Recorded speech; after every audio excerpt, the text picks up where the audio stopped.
make the recordings for our Thank you. We always make the recordings for all of our race history and Rock Creek events available on YouTube. So if there's ever a topic that you'd like to learn more about, one that we've covered before, I encourage you to check out our race history and Rock Creek page, and you can see our whole entire library of archived race history and Rock Creek past events. And it's just a really great resource. With that, I want to again just thank everyone for joining us tonight. My name is Tony Richardson, and I'm the Senior Manager of JEDI, Justice, Equity, Diversity, and Inclusion Initiatives for the Rock Creek Conservancy. The Rock Creek Conservancy is a watershed organization protecting Rock Creek and the philanthropic and stewardship partner to the entirety of Rock Creek Park. The Conservancy's mission is to restore Rock Creek and its parklands as a natural oasis for all people to appreciate and protect. I've had a great time working at the Conservancy. I've been here for about 4 months now. And in my role, I have the pleasure of coordinating this series of race history and Rock Creek programming. I am DC born and raised, so I find this series of programming just incredibly interesting and fascinating. And I've learned so much just in my 4 months with the Conservancy. Also being born and raised in Washington, DC, tonight's topic is near and dear to my heart. Tonight's event is titled The Carter Barron Amphitheater, the History and the Future. So we're going to be examining and looking at the cultural and historical significance of the Carter Barron Amphitheater, as well as sort of taking a look forward and sharing some information with you all about the ongoing efforts to reopen the venue.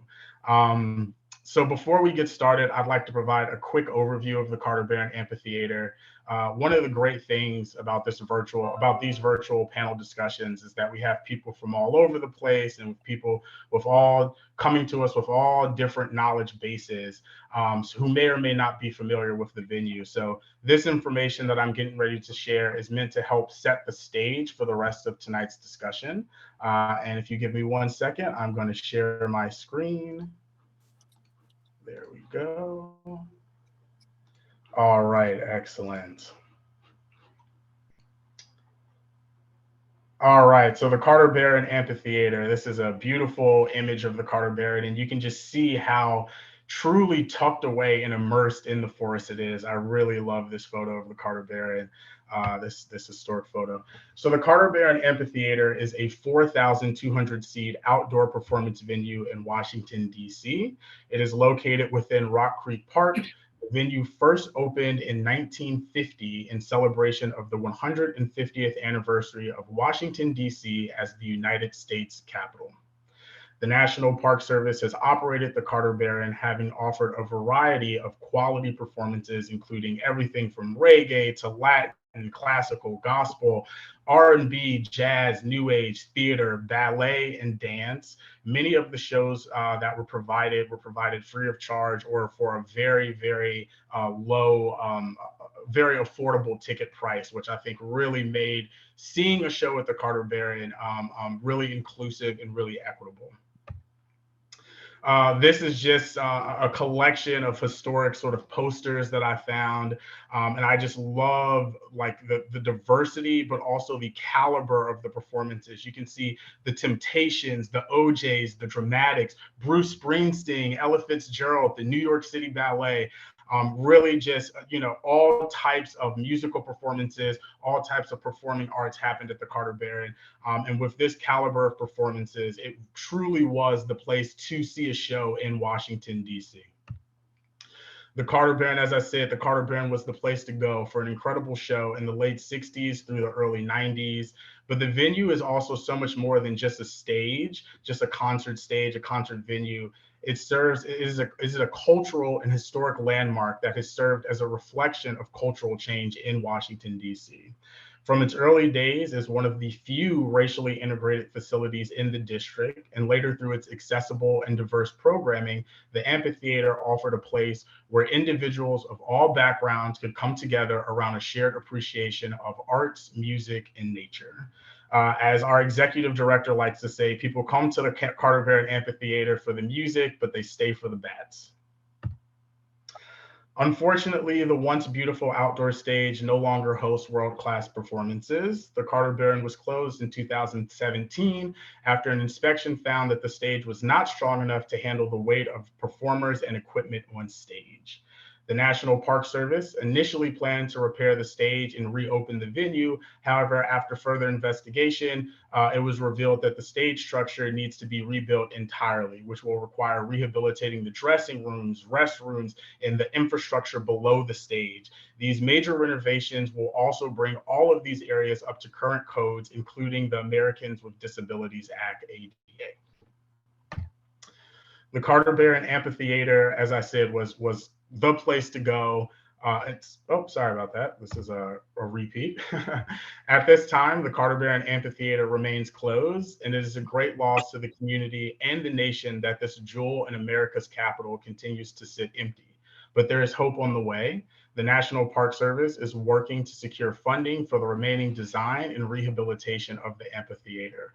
So again, I just wanted to provide that background information really to set the stage. We have a special guest speaker tonight that I have the pleasure of introducing. Julia Washburn is the superintendent of Rock Creek Park for the National Park Service. And this is a great place for her to come in and provide some perspective and some updates from the National Park Service. So thank you, Julia. Thank you, Tony. As Tony said, I'm Julia Washburn. I use she, her pronouns, and I have the honor of being the superintendent of Rock Creek Park. I've been there since 2017. So my whole tenure here, unfortunately the amphitheater has been closed. Looking on the participant list tonight, I see a lot of friends and advocates, and I'm especially pleased that Donna Potts and Alan Spears could join tonight's webinar. I think it's going to be great. And Tony, I just want to also thank the Rock Creek Conservancy for everything you do. In the context of tonight's discussion, and especially the work you're doing to help us save the Carter Barron and get it operational again. So I just want to let everyone know that the Rock Creek Park is very dedicated to the rehabilitation, renewal, and reopening of the Carter Barron Amphitheater. It takes a village to save an amphitheater because the Park Service itself doesn't have the money to do it by itself. But we're confident that we can gather partners together, including Rock Creek Conservancy and the Carter Barron Alliance, which we're thrilled about, to help us figure this out and get it funded.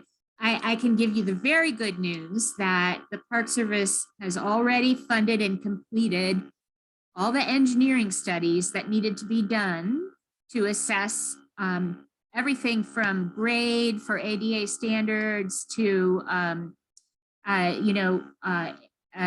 HVAC and everything basically.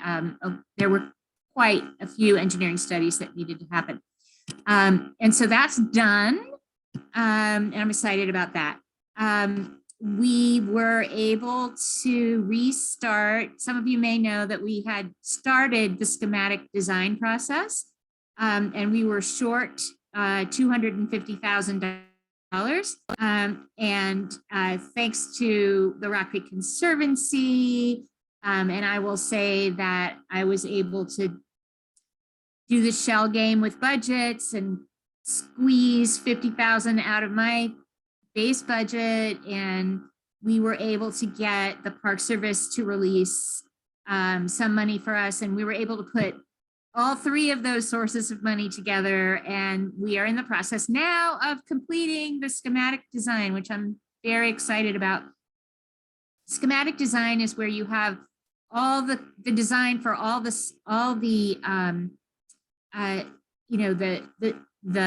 concepts, the design concepts that you want to include in a construction project. So what kind of restrooms, where will they be?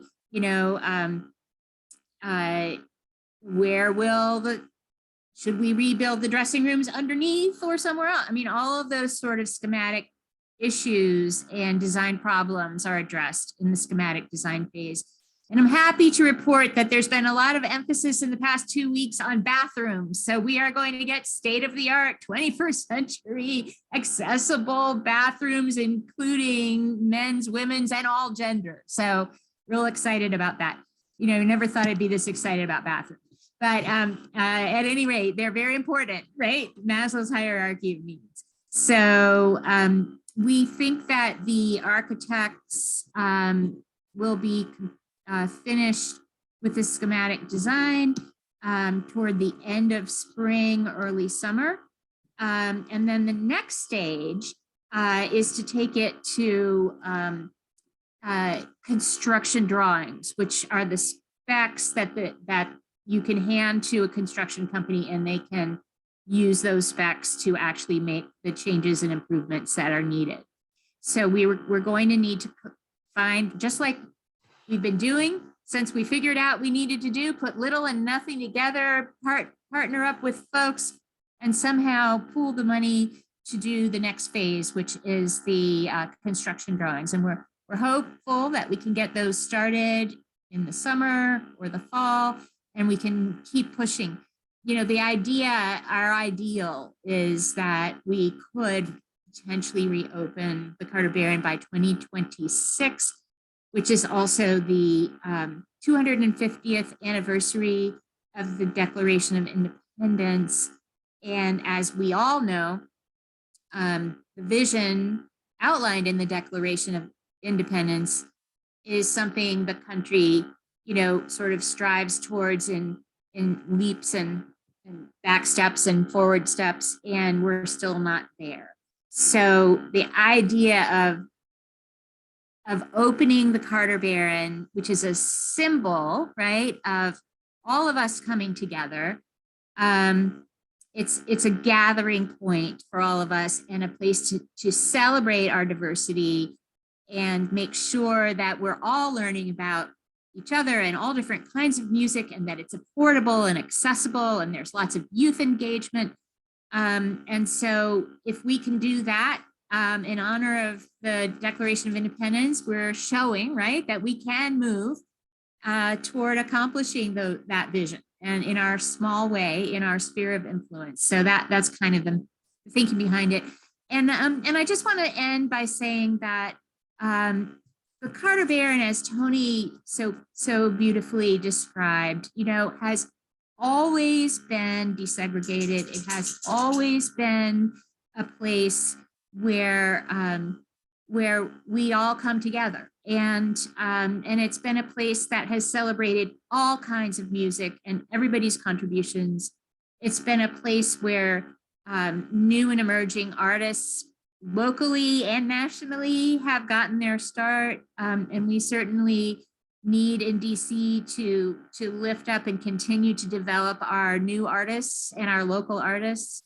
There will always be a place on the stage for our local artists and our new and aspiring artists.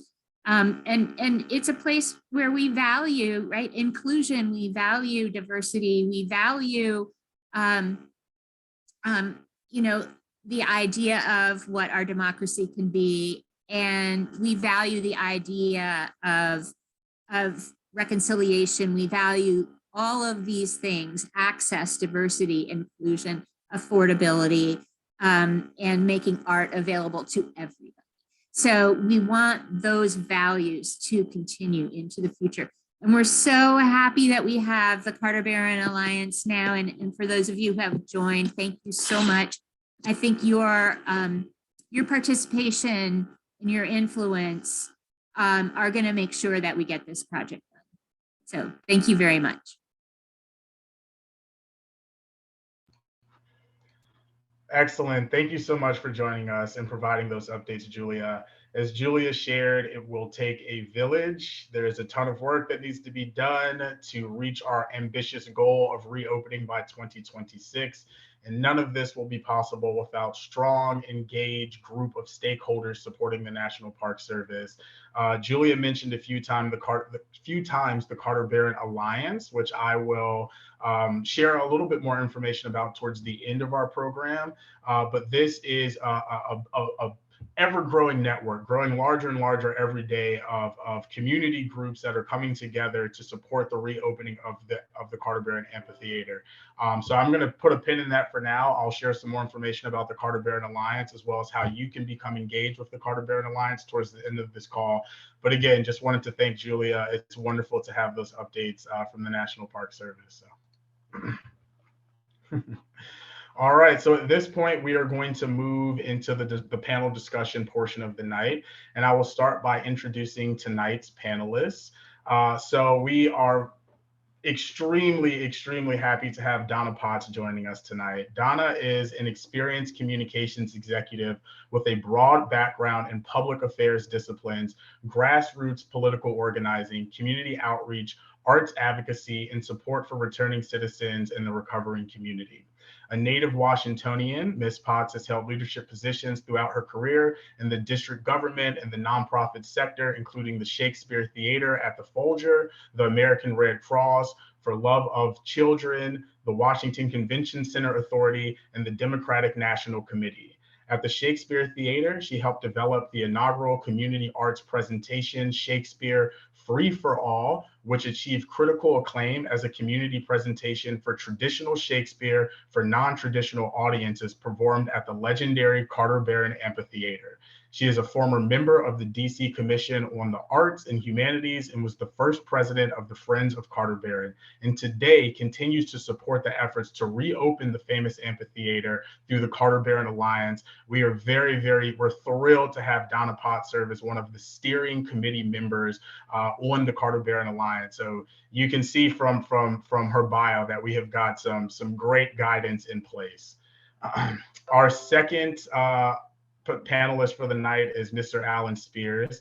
Alan is the Senior Director of Cultural Resources, Government Affairs at the National Park Conservation Association.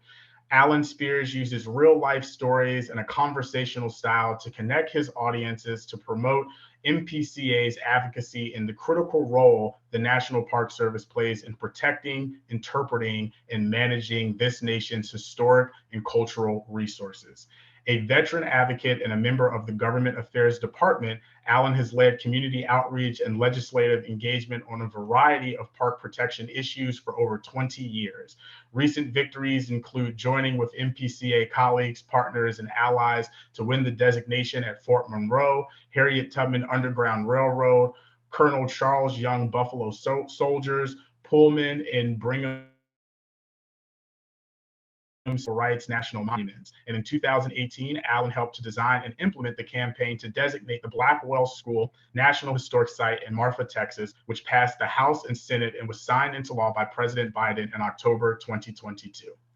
Alan's current national park protection priorities include National Heritage Area Program defense, coordinating NPCA's engagement on the campaign to establish a new national park for Julius Rosenwald and Rosenwald schools, and ongoing work in Mississippi to create new civil rights national park sites commemorating the legacy of Emmett Till, Mamie Till Mobley, and the foot soldiers of the Mississippi Civil Rights Movement. I would be remiss if I did not share Alan's fun fact, which is Alan remains the only NPCA staff person ever to be rescued from a tidal marsh by a park police helicopter.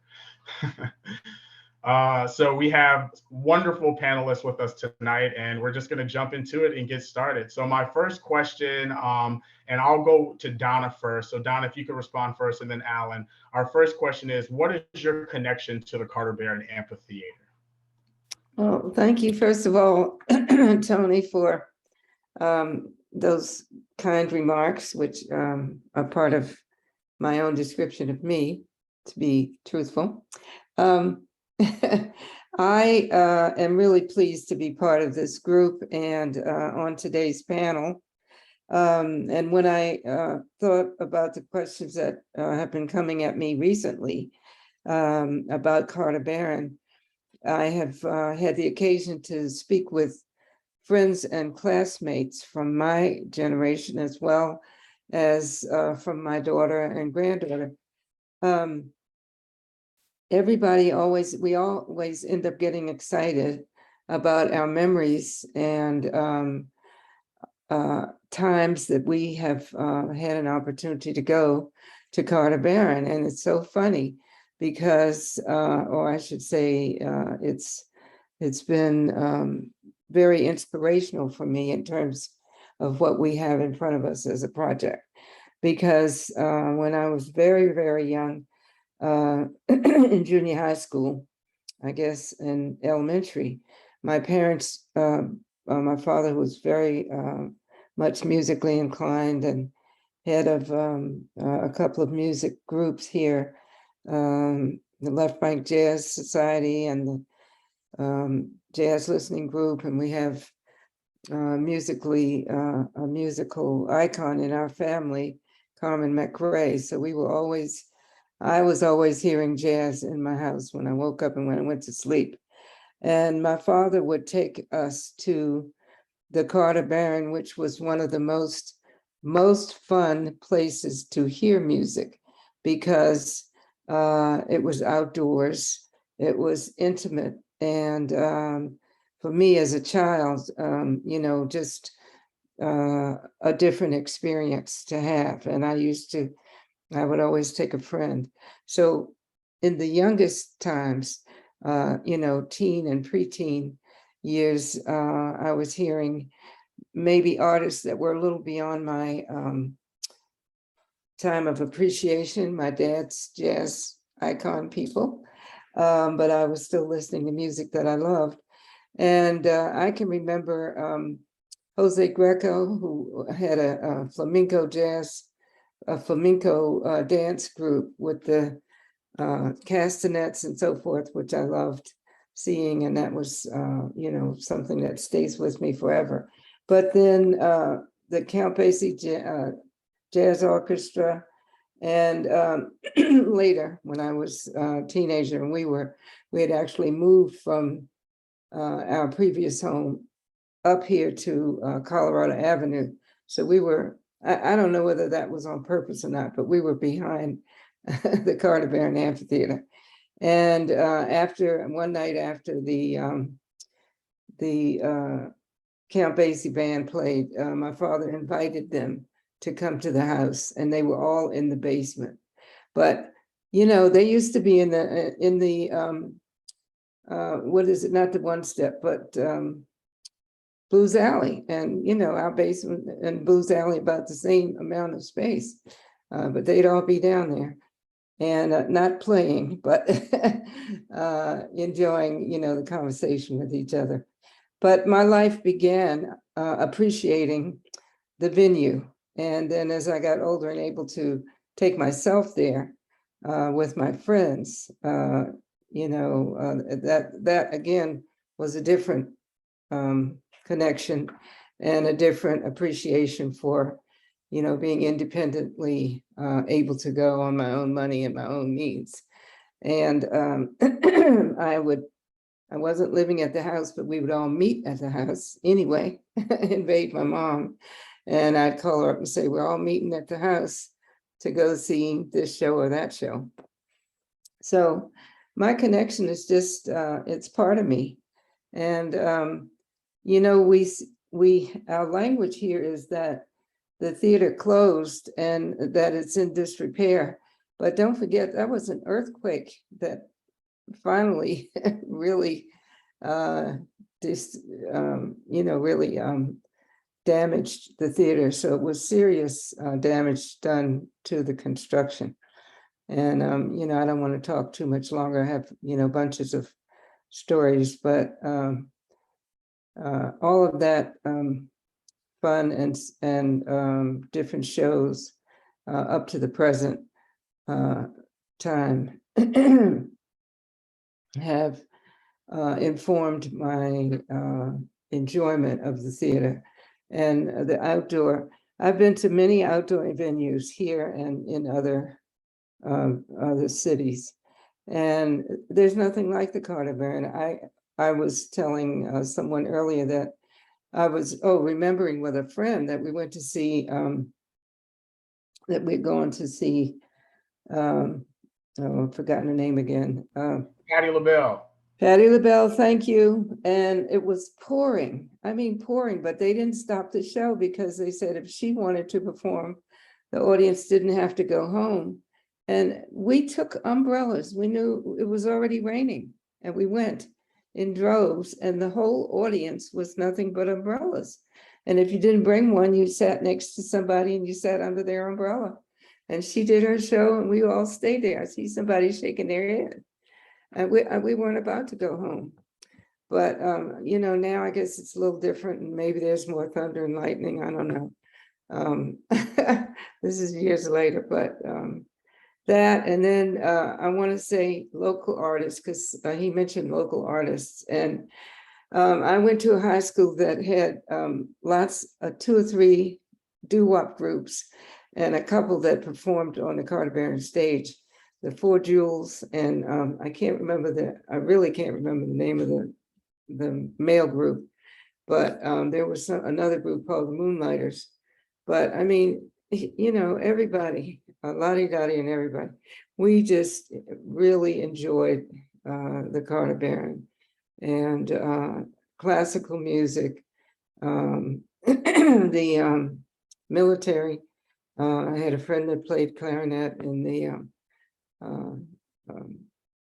one of those bands, and of course the Shakespeare in the park. So that was just very engaging all the way around.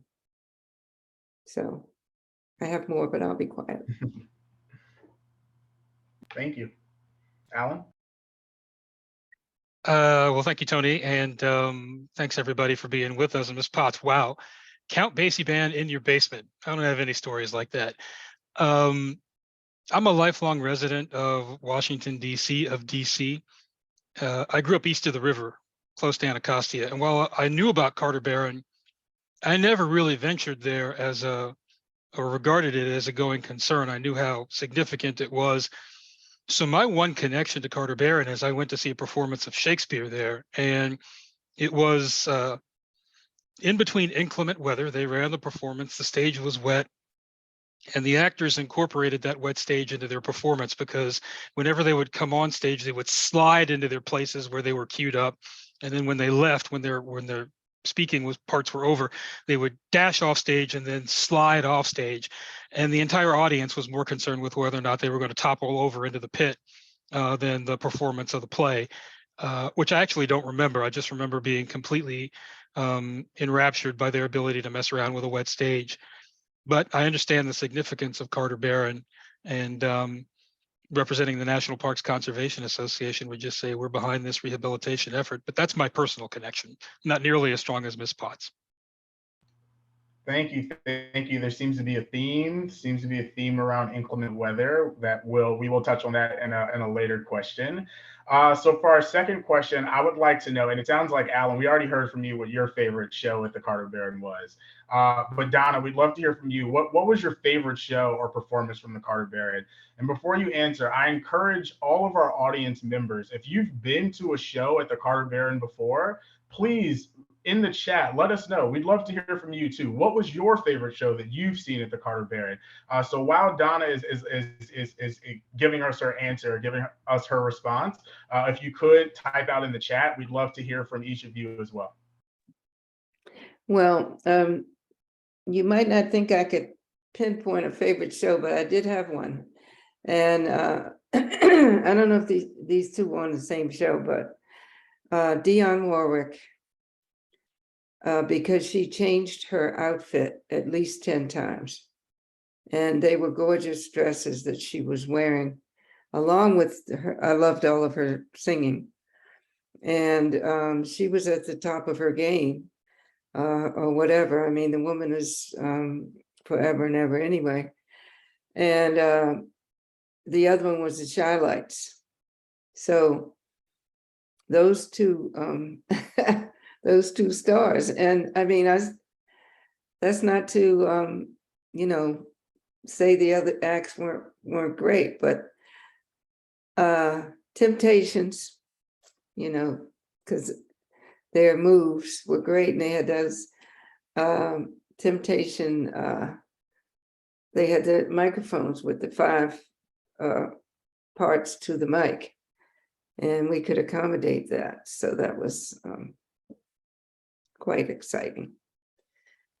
Great, great. Thank you for Yeah. sharing. I'm seeing some Mhm. answers come in the chat box. The Whisperers, Ella Fitzgerald. Someone mentioned Patti LaBelle again. We're seeing a lot of Shakespeare. So thank you all. Keep them coming in. We keep a record of all of the comments that come in through the chat, and so there might be some archival footage that I need to go track down that I don't know about. So let me know. Let us know what your favorite performance or favorite music concert at the venue was. All right, well, moving on into our next question. And this is a 2-part question. The first part is for Donna. Donna, can you talk about the local significance of the space, of the Carter Barron Amphitheater, and really what it means to communities? And when I say communities, I mean that in truly the broadest sense of the term, not only geographic communities, so communities that are close to the Carter Barron that can walk over there, communities that can get there via public transportation, but also the performing arts community, the jazz community, the go-go community in Washington, D.C. If you could just talk about a little bit what the local significance of that space is to all of these different communities. Well, I had a lot of experience with putting on shows and with working with special events.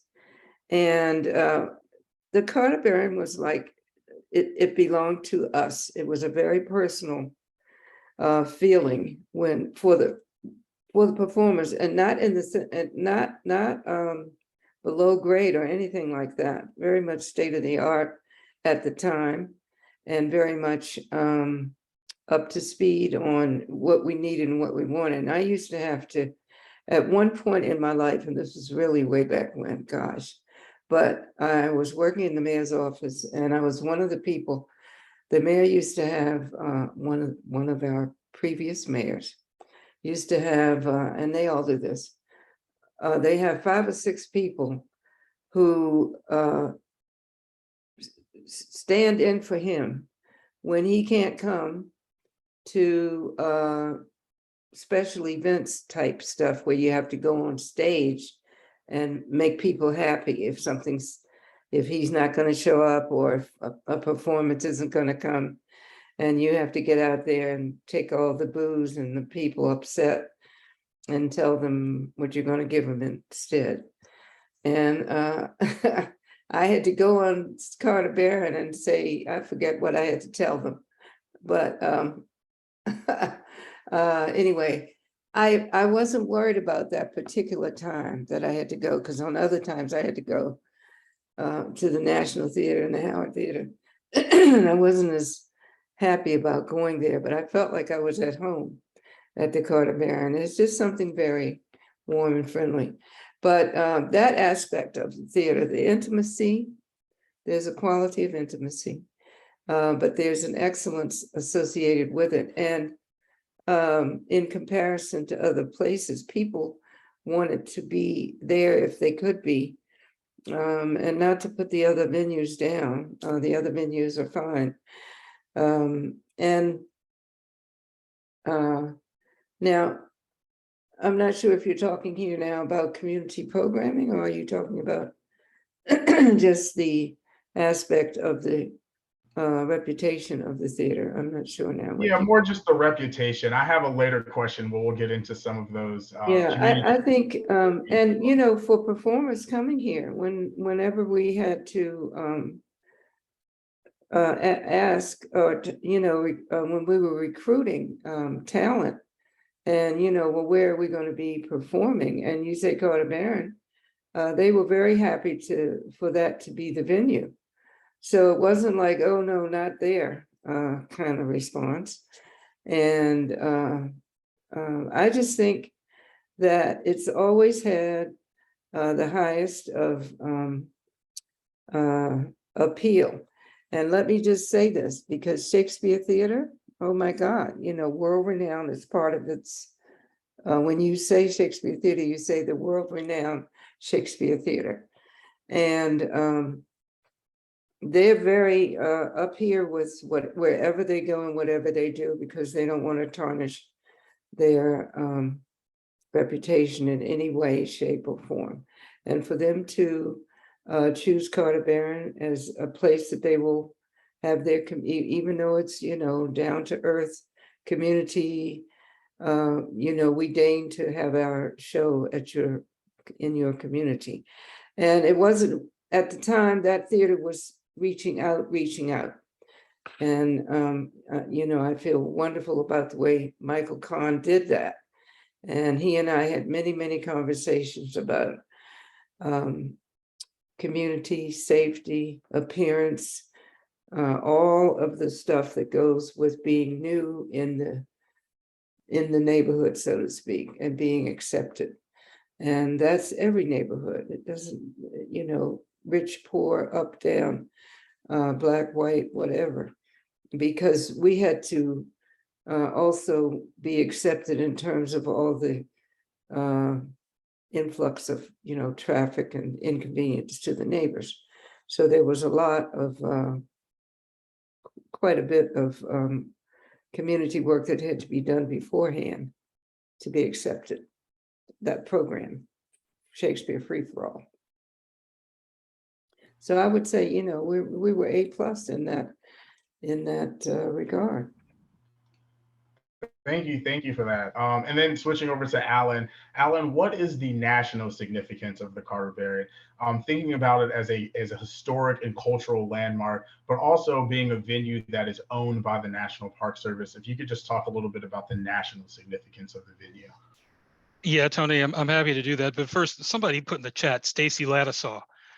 You got to get like 5 or 6 quarters and drop them in the Wayback Machine to go to Stacy Ladisaw. And I remember that. I found Love on a Two-Way Street. I remember the summer that song came out. Listen to it all the time. To your question about the national significance, we benefit from having a national park system in this country and a National Park Service that they manage some of the most significant historic, cultural, scenic, recreational, and natural resources on the North American landscape. And Rock Creek Park is a part of that system, and Carter Barron is one of the most storied components of Rock Creek. I spend my days working to promote the National Park Service and to enhance public understanding of the role that the agency plays in protecting and promoting our national patrimony for the benefit, enjoyment, and inspiration of the public. People need to understand just how rich and diverse the holdings of the National Park Service are. And I think it's neat that Carter Barron and Rock Creek Park are in the same system as Yellowstone, Shenandoah, and the Everglades, not to mention smaller historic and cultural sites like the Frederick Douglass Home over in Southeast or the Mary McLeod Council Home in Northwest Washington, D.C. So from a national perspective, Rock Creek and Carter Barron are linked to the overarching national park system in a way that really enhances the character, the quality, and the significance of that site.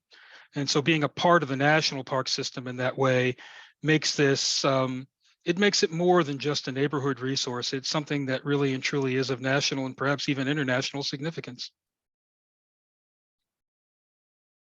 Excellent. Thank you. Thank you so much for that. Sort of in the same vein, we talked about how, it's been owned and operated by the National Park Service.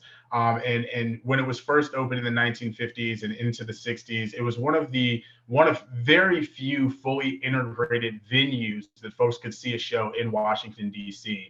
And partly that was because it was on federal land and there were, rules against segregation and things like that. So I wanted to know if, and this question is posed to both of you, what is the significance of the Carter Barron being fully integrated when many other venues, at a time when many other venues in the district were not? And what type of impact do you think that had on the legacy of the Carter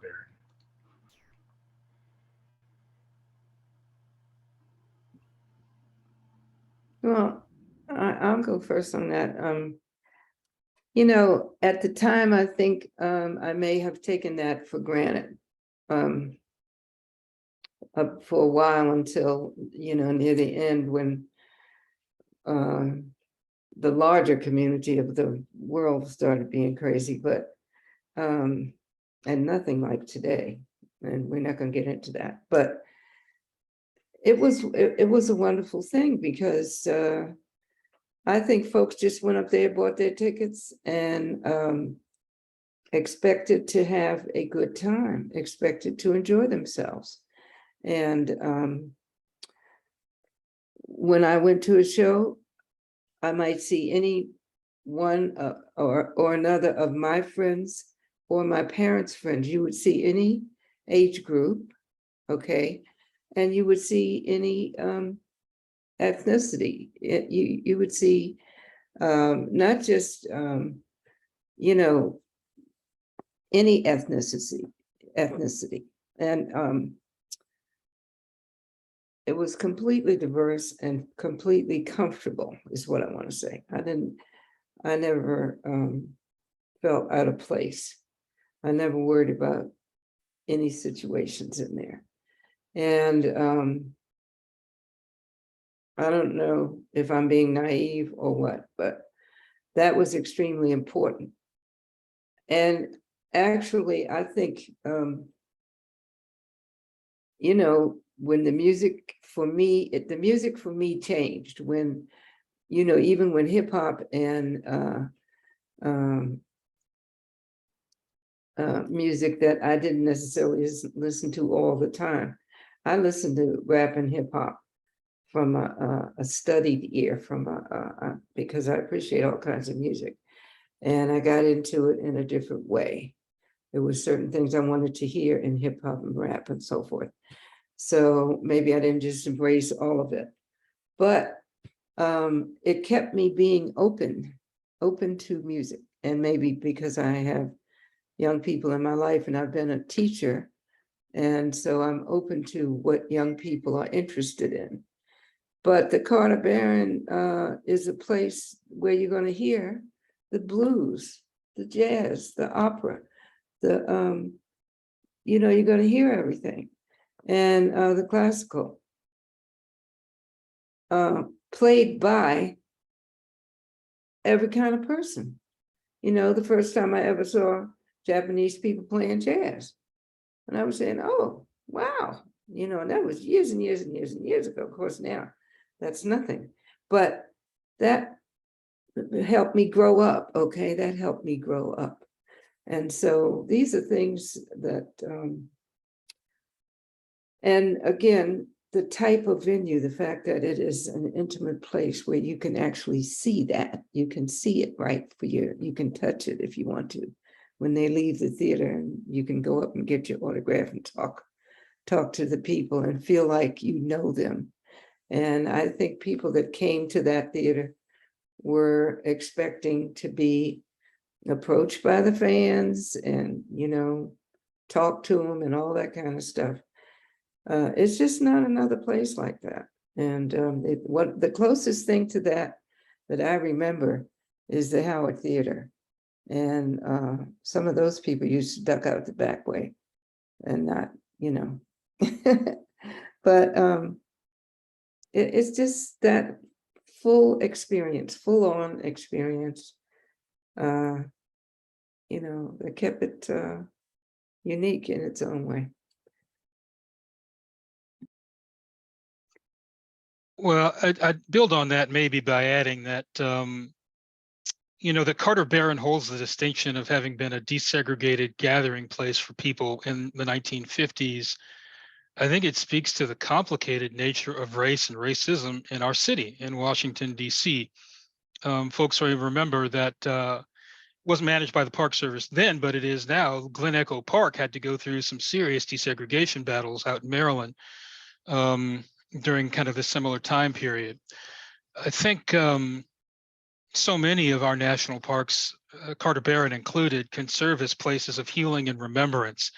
And I know that that's been the case on some of the civil rights sites that have been recently added to the national park system, including one of my last national monument campaigns, Birmingham Civil Rights, which commemorates the Project C protest led by Fred Shuttlesworth and Ralph Abernathy and Martin Luther King Jr. in April and May of 1963 in Birmingham. And it is a place where you can remember some of the bad things that happened, but also an opportunity to reflect, to remember, and to heal, and to kind of come together over those things. It's pretty clear that when I listen to people talk about Carter Barron, and when I read what's been written about why this place is so significant and so special. One of the themes that keeps coming up is the fact that Carter Barron is this urban oasis. And it was able to fundamentally provide that kind of a service, fulfill that kind of role in some very tumultuous times in Washington, D.C. and throughout the country. And I think that's important to remember that. And in some instances, Carter Barron was able to provide some African-American folks, some people in this city, regardless of race or ethnicity, their first experience in an urban area where the percentage of trees was higher than the percentage of concrete. And so that's a really good legacy for Carter Barron and for Rock Creek to have. And wouldn't it be nice if that pass was prologue? Right. You know, you all, I won't say you all, but this is a southern city. We're below the Mason-Dixon line. And it's when I mentioned that I was going to be on this panel today to another friend, he said, the first thing he said was, yeah, we could go to the Carter Barron when I couldn't go to Garfinkel's, couldn't go to, he started naming all the department stores that we couldn't go to in the various places around town. And it's true. It's true. It's sad, but true. So kudos. Yes, thank you. Thank you for sharing that. Thank you for sharing that. And I wanted to just touch on that just a little bit more. Alan, if I could, you started talking about the way in which sort of the Carter Barron has served as a gateway to bring people into not only Rock Creek Park, but into the National Park Service and sort of encourage them to learn a little bit more, perhaps about the trees or about the bats or about the birds. Because once you're in there, you really are immersed in nature when you're watching a show at the venue. It also has wonderful acoustics bouncing off of the trees. Sound acoustics is great in there. But I was wondering if you could just speak a little bit to sort of the impacts of the Carter Barron being an outdoor venue and some of the ways in which that helps connect people to the park and to the National Park Service.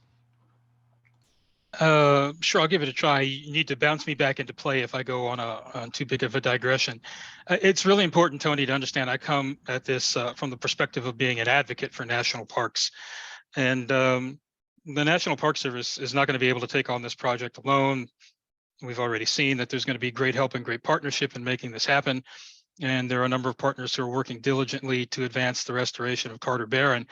But I think at the crux of everything is the notion of having a gathering place, an outdoor gathering place that does combine all of these incredible resources. And I talked earlier about this notion of there being a national park system. It's got over 420 units in it right now. And again, everything from the large parks like Yellowstone and Yosemite to smaller places like the Frederick Douglass Home, Gettysburg National Military Park, the Clara Barton Home, other sites like that. And the National Park Service is a place where you can go to learn about the nation's history and culture. You can recreate, you can have an outdoor gathering with your family.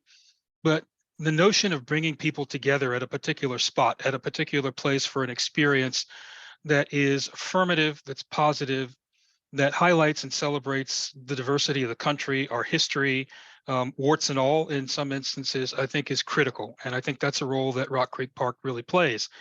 And, as an advocate, I'm always interested in people making that phone call, sending that email, signing on to whatever petition I've got in front of them. But I also understand that there are people who approach national parks in very different ways. And as an advocate, the lesson I've had to learn over the last 20 years is you need to allow people to pick when and where they enter. And what's great about a place like Rock Creek Park is that you can come for the birds, you can come for the trees, you can come for the bats, you can come for the music, you can come to get away from the sounds of the city and be swept away by the sounds of Stacy Lattisaw or Count Basie or Trouble Funk. But you're doing that in this kind of great urban environment, and you're being hosted by this incredible organization, the National Park Service. It's been around since 1916. It's going to be around for another 100 years plus if we've got anything to do about it. And I think as a national park site, there's an opportunity here to elevate that coming together in a way that is, again, nationally significant. There's nothing wrong with a privately owned enterprise that does outdoor concerts in a natural space. There's certainly nothing wrong with a state-owned entity that does the same thing. But Rock Creek Park is part of the national park system. And we can take some pride from that. And I think there's from my perspective, again, as an advocate, there's a great need to sort of enhance that understanding of the public that this is a special place. So if that answers your question, I think the ability of people to gather in an outside place like Rock Creek, it's unique. Not every community has that. And I think we need to fight to make sure it's rehabilitated and open to the public so that it can continue to fulfill that role. Thank you. Thank you. Very well said. That was exactly what I was looking for. Just a quick personal story. I mentioned that I'm DC born and raised. I grew up in the Shepherd Park area, so upper Northwest DC. As I got a little bit older into my teen years, I was able to catch the S bus down 16th Street and go to the Carter Barron. But I went on to become an Eagle Scout. I did youth engagement programs in different national parks all over the country. But one of my very first memories of spending time in the outdoors was going to see shows at the Carter Barron. I believe it was a Shakespeare play with my mom, and just it's one of my fondest and first memories of spending time in the outdoors. And my mom is not a nature person. She's not big on going on hikes and things like that. So I think it just speaks to that being that gateway and really being able to meet people where they are and really being able to engage people in a lot of different ways. Because as you said, not everyone is going to engage with National Park Service sites in the same way. And this just gives us one other way to bring people in and make them feel like, they're part of they're under the big house, under the big hat. So thank you for that. Thank you for that. All right, moving on to our next question. And this one is for Donna. You touched on this a little bit earlier, but Donna, I would love for you to talk about the types of benefits that the Carter Barron provided back to the local community. As we said, the Carter Barron Amphitheater wasn't just a stage, but it really was a place that brought people together. And I've heard just in my conversations with different community members, youth engagement programs, partnerships with local schools such as Duke Ellington School of the Arts here in Washington, D.C., summer employment opportunities. I actually just saw a comment in the chat here. We had someone who served as a ticket taker and an usher for a few seasons. So just Donna, if you could just talk a little bit about all of the different types of benefits, in addition to being a world-class venue and having world-class performances, those other benefits, community benefits that the Carter Barron provided. Well, yeah, there are so many things that I on this aspect, when we talk about the community, I think immediately about young people.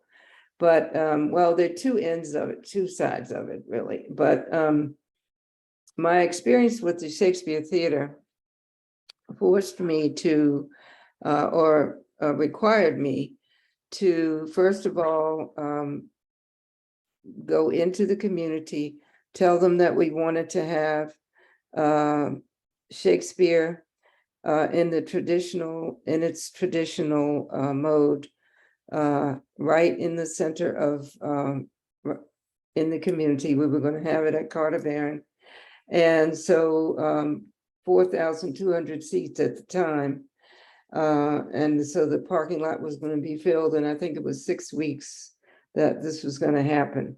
So we needed to convince the neighborhood, the immediate neighborhood, that this was going to be great fun for everyone.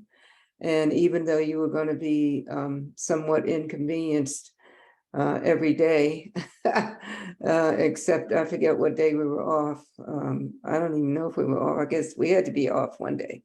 But how are we going to make everybody happy? So we engaged the neighbors and told them we needed you. We need you to be ushers. We need you to bake cookies. We need you to be the traffic people in the parking lot and all kinds of things like that.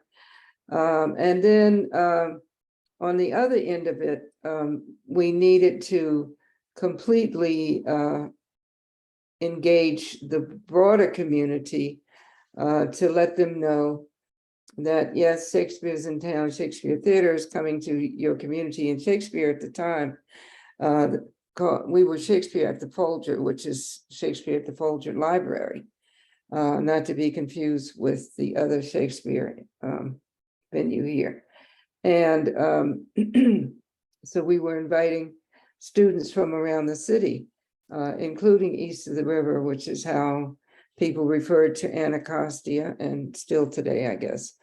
So buses were going to be coming from there, bringing children, young people, and families to this event. And we wanted to get the teachers engaged in giving them lesson plans to use with their students. And what we did do was to talk with the superintendent of schools and the education department about which lesson plans we had prepared some, and gave those out to the teachers. They were very flexible. So we had something called From the Page to the Stage, which brought the various themes and so forth to young people's things that young people could think about beyond the actual play. And then we had another aspect which had to do with all of the employment aspects besides acting. And so, the seamstress, the stage hands, the sound, light, and all those things that are part of the theater. And that was major and really got the attention of the whole city. It just got everybody stirred up. The people that we couldn't get to wanted to, how come we don't have this? And I do believe that we traveled around as much as we could to as many schools as we could to demonstrate how the various formats and modules, teaching modules that we had could be used. And from every level, I think we started at sixth grade, and we figured that we could have done it even younger. But this was the important thing, that we were presenting Shakespeare, traditional Shakespeare, to non-traditional audiences. And the whole idea was that, for instance, you don't have to know how to play basketball to enjoy a game. You don't have to understand the rules. If you watch a couple of basketball games and you're there in person, you are going to have a good time. You're going to, and you're going to begin to understand it after, one quarter or one or two quarters. And that's exactly what happens. And I am a former English teacher.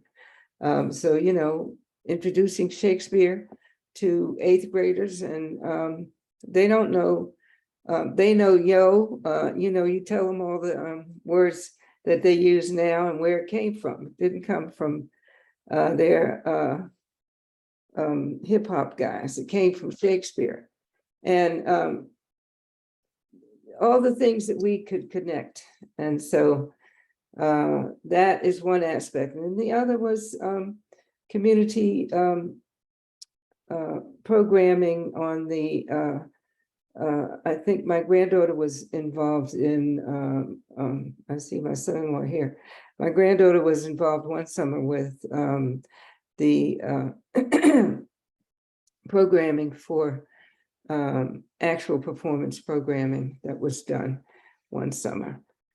So it's just so many things that, that's just a, one little small type thing, because we do have the performance aspect and the young people who are very talented here in this city and go on to be professional, like Stacy Ladislaw, who was a student of mine at Bacchus. And you know how long ago that was. She started right here in DC and on these stages here in DC, and in her high school and her junior high school, which was Bacchus. And then she went on to perform around the city. So every aspect of the theater and every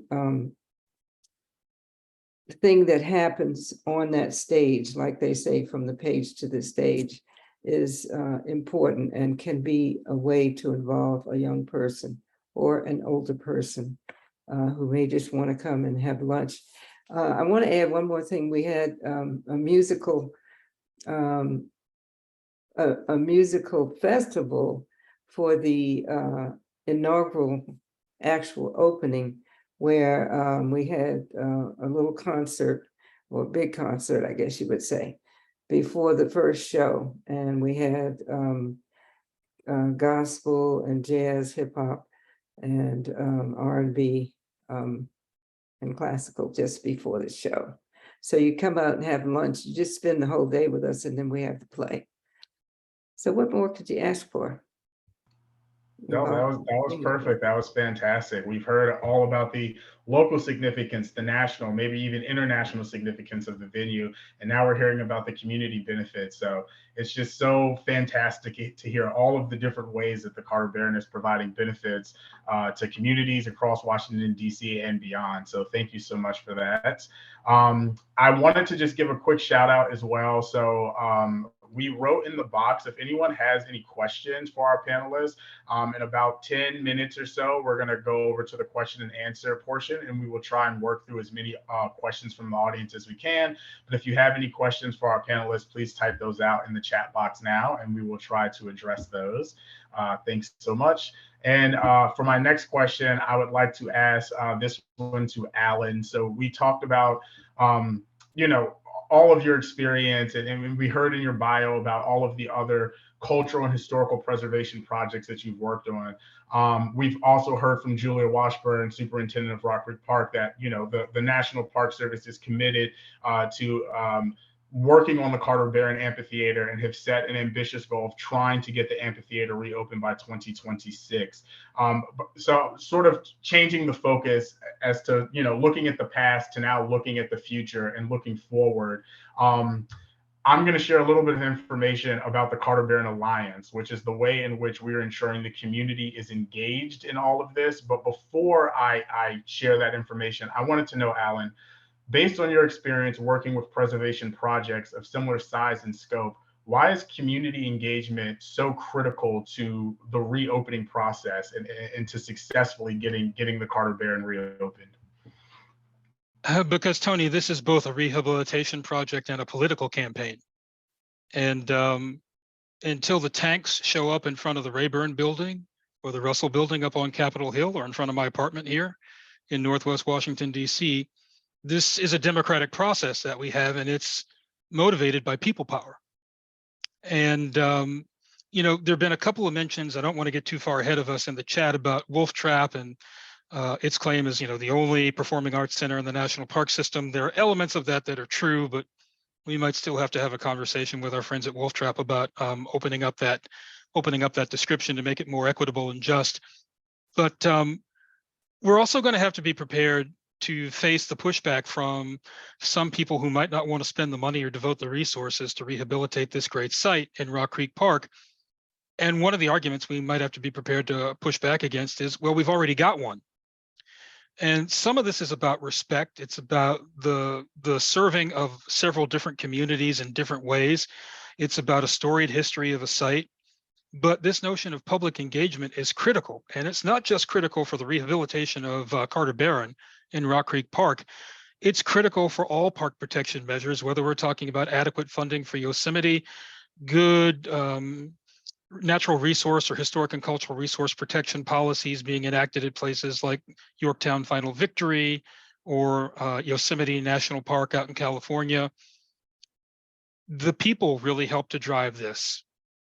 And we've got a Congress and an administration that are beholden to the people, I think, I hope, and who will respond when people say that parks are not being adequately funded. And they will respond when they hear from this group of people so committed to this process that Carter Barron is too big and too significant and too storied a resource to let go. And that it can't just simply be rehabilitated and then left to flounder in the winds, but it's got to be rehabilitated and then opened in such a way that will lead to long-term benefits and a long lifespan for a reopened and rehabilitated National Park Service site. Managed by partners, yes. Abiding by community wishes, absolutely, but managed by the National Park Service. And so it's the people that help determine that, and it's advocacy that really makes that happen. So again, I'll finish where I started. This is both a rehabilitation process or project and a political campaign, and people have to take the advocacy component of this seriously. Otherwise, we're basically doomed to failure.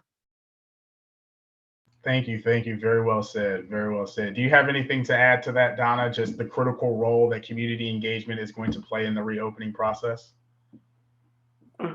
Well, only that it is going to be critical for the community to show how important it is, how important this gym is to us. And I believe the Alliance is going to be key to that, corralling this support and bringing focus to it, because I feel like the energy and the caring is there, but our hearts are there for it. But we need a logo, and then we can start demonstrating in a good way. Excellent. Thank you. Thank you. And that is a perfect sort of transition, a segue. I want to now turn our attention to some of the questions that have come from the audience. And I'd like to start with this question from Michelle. And she said, what support and advocacy do you need for the restoration of the CB? Where can people interested in supporting your efforts get more information?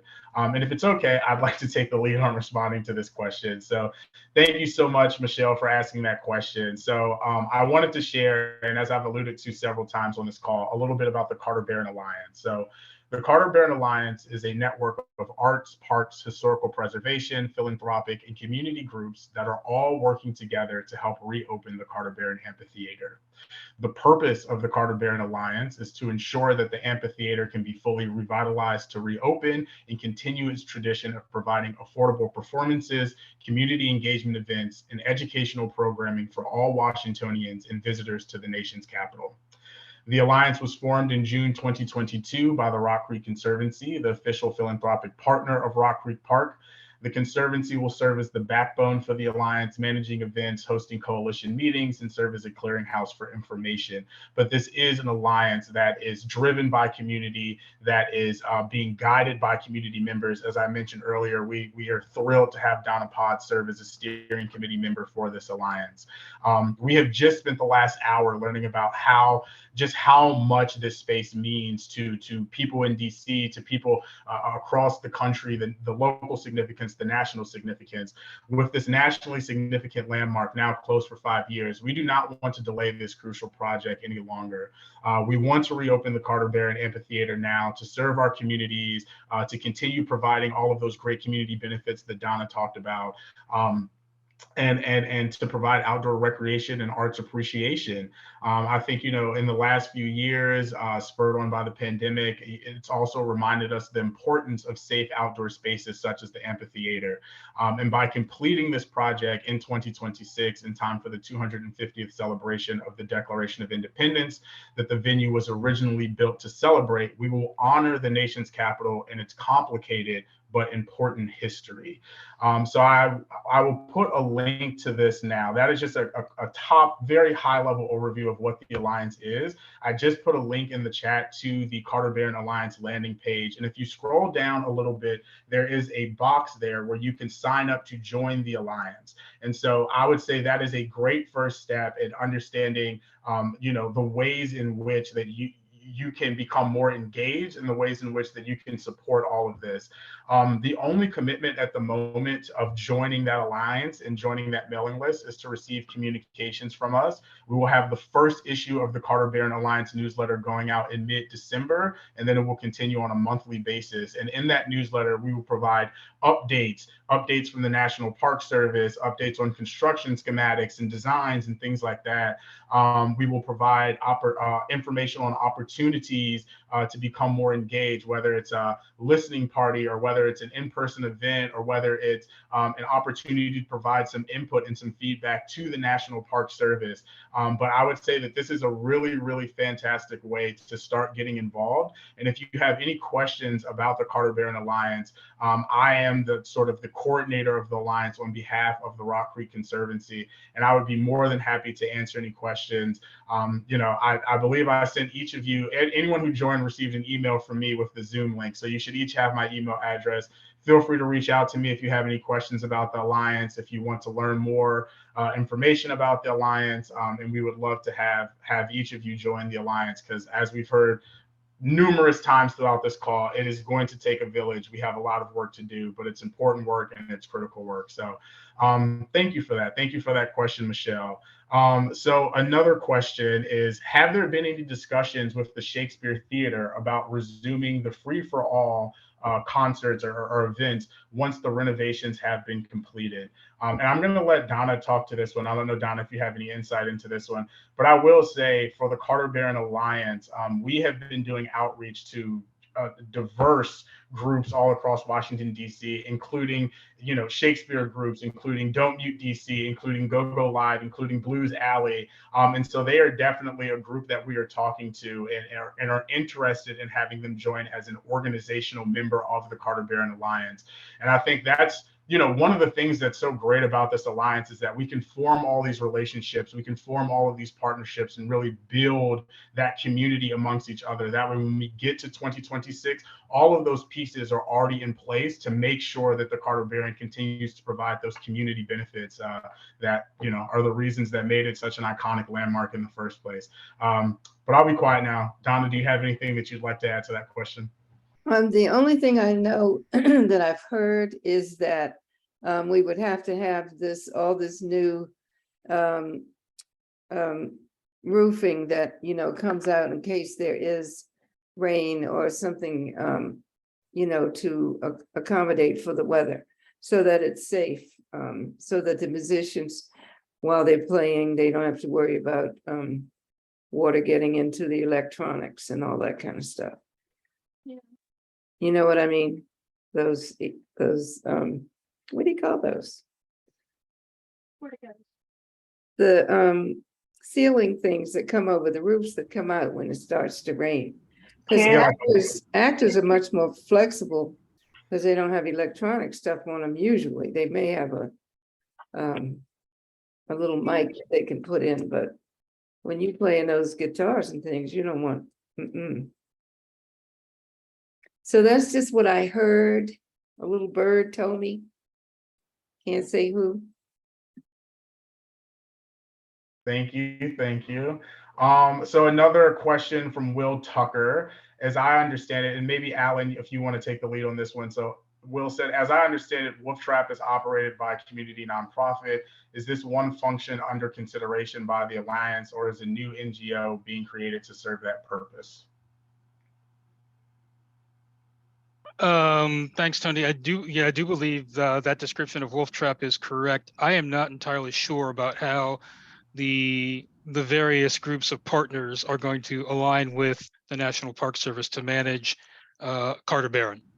So I'm going to stop there because my first rule as an interpreter is do no harm. Thank you for that. And I can add on to that a little bit. So, that is something I think. Well, I want to just back up for a second and explain that the Alliance, we really view this as building that community and building, the capacity to do advocacy and the partnerships and the relationships that I talked about. But as far as the business plan for the Carter Barron moving forward and once it's reopened and how it's going to operate, that is being completely done by the National Park Service. They are the owners and have been the operators of the venue. So that's really on them to figure out. And I know that they are having some conversations. And I think that, we really want to make sure that the community has an active voice and that we can go to the National Park Service and say, hey, we have learned from the community that making sure that when the Carter Barron is reopened, they're going to have affordable ticket prices and diverse programming are really priorities that we're hearing from the community. So I think that is really the purpose and the goals and the intent of the Alliance is less sort of the, the business plan. In fact, we're not even really doing any fundraising. The way that we like to think about it is the Alliance is the friend raiser, if you will. This is all about building relationships, building partnerships, and keeping everyone up to date and informed of what is happening. And also just keeping the Carter Barron top of mind. I mean, as Alan said, it's going to take a lot of work. It's going to take a lot of advocacy. And we want to make sure that folks in the community are telling their elected officials, this is important to us, and making sure that, again, we're just keeping this top of mind and continuing to sort of build that momentum. So, Will, I'm sorry, that doesn't 100% answer your question, but unfortunately, I think that the second part of your question is one that we would need to defer to the National Park Service. All right, and looking.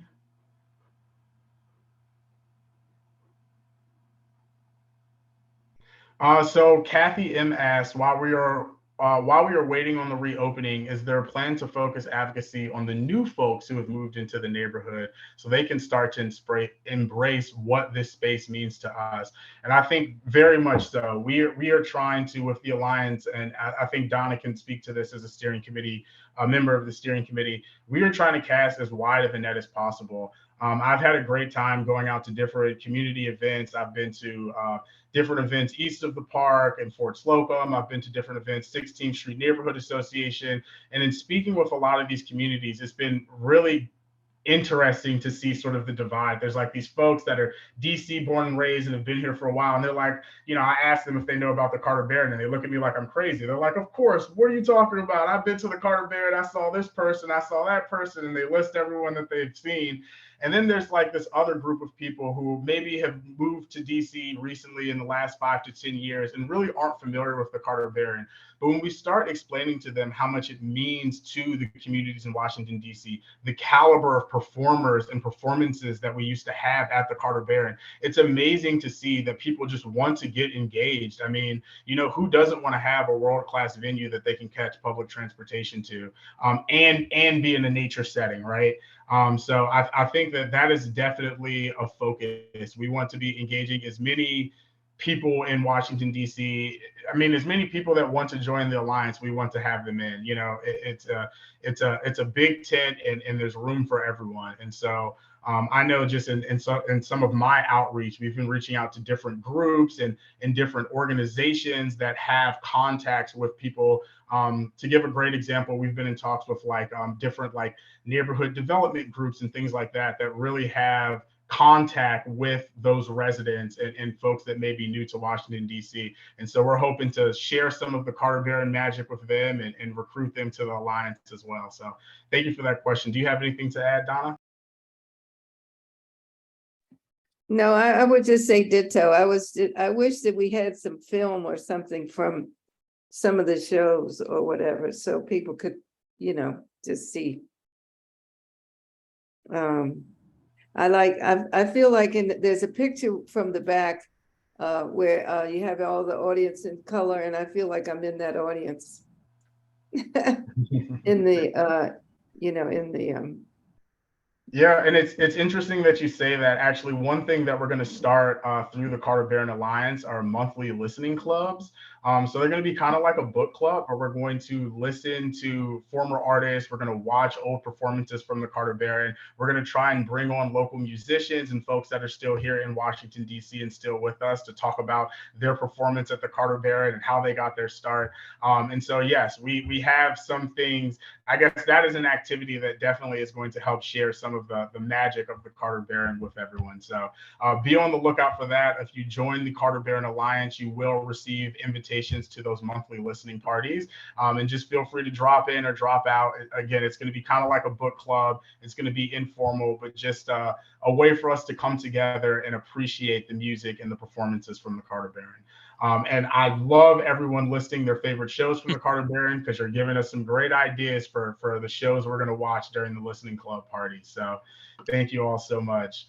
Hey, Um, Tony, I mean, if I might, just real quick, one of the challenges maybe for moving forward with the Carter Barron rehabilitation is this is a renaissance, but it's also a rebirth, right?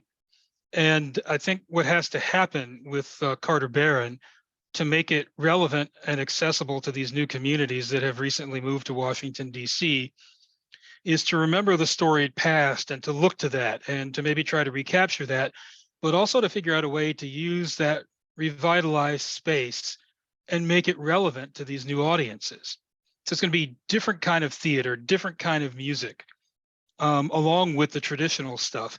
And it's a little bit analogous to the work that we're doing with the National Park Service on some of their Civil War sites. It used to be that everybody who went to Antietam National Battlefield up in Maryland only wanted to know what kind of socket bayonet the 12th Connecticut used, or what kind of hardtack the 15th Alabama ate during the battle. Times change, audiences change, and you have people who might want to go to Antietam because it's a great place to ride a bike while learning about history, or look at birds and get some species checked off their list. So Carter Barron is going to also have to be able to change with the times and change with the audience and change with its constituents to make it truly relevant and accessible. Well said. Couldn't agree more. Couldn't agree more. Well, with that, we are starting to wind down. We have about 5 minutes left. And so I have one final question for our panelists. And again, I'm going to also pose this question to all of our audience members. So we are gonna come together. We are gonna support the National Park Service, and we are gonna reach our goal of successfully reopening by 2026. And I wanted to ask everyone, when we reopen, what is the first show that you would like to see there? Either a historic person, someone new. I'll go first. My show, I would love to see Odyssey. I'm not sure if anyone is familiar with him. He's a local artist from Washington, D.C., but he actually has his first studio album was named Rock Creek Park. And he has a song about the Carter Barron. He has a song about Beach Drive. So I think it would be so fitting to have Odyssey, and it's spelled Odd, Oddisee. Odd IC is his name. But if you like, he's kind of this new school hip hop guy, but he's definitely got some old school flavor. So if you're into that, I encourage you to check him out. But would love to hear from you, Donna, and from you, Alan. Which shows? What would be your first show if you had your choice at the Carter Barron? And then please in the chat, if everyone could. Well, the Blackbirds, yeah. Doing it in the dark, Rock Creek Park. Also very fitting. You're right. But if not, Stevie Wonder, I think.